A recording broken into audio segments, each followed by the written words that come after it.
Thutha wa nyarari cia Kelvin Wambua Kenya Lionesses kwaga kwigatira mweke muthiururuko-ini wa HBSC World Rugby Series mwena wa airitu na thutha ucio kurikia mari namba 6 mbitika-ini cia Commonwealth, riu nyarari ici ni icokereirie guku bururi-ini kiroko kia umuthi. Kocha wa timu ino Kelvin Wambua ni agathiririe nyarari ici akiuga ni maingi marathomire mbitika-ini cia Hong Kong oro undu mwena Commonwealth. We worked hard. We had a 3 weeks camp. Games were hard as we expected, but I'm pretty happy about the girls. They actually showed the world out there who the Lionesses are. Riu Lionesses mari mehariria-ini mbitika cia gitaru kia Africa mweri twerekeire na marina miaki ya kuhotana, miario iria inyitirwo mbaru ni captain wa timu ino Philadelphia Orlando. Hakuna sahi shida yetu Africa.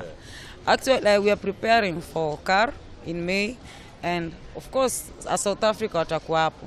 Sahi hatuachi any chances for any team in Africa. We want to be the champs. Na tushai prove out there.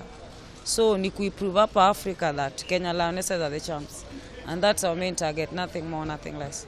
Well, definitely I can say we're on the right path. It's been coming in bits and pieces, and these 2 last weekends we were able to show the world exactly who the Lionesses are, and for us, we know it's just the beginning of hard work for us to achieve our goals, and that's what we're going to do. We're just going to we're just going to rest for 1 week, and then we're just going to go back straight into hard work and hope for Africa Cup and all the remaining fixtures of the year.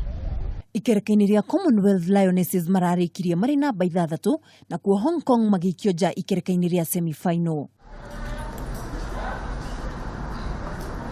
Riu Kenya Lionesses megukorwo makiingira mehariria-ini mbere ya mbitika cia gitaru kia Africa kuhurwo mwaki mweri twerekeire bururi-ini wa Botswana.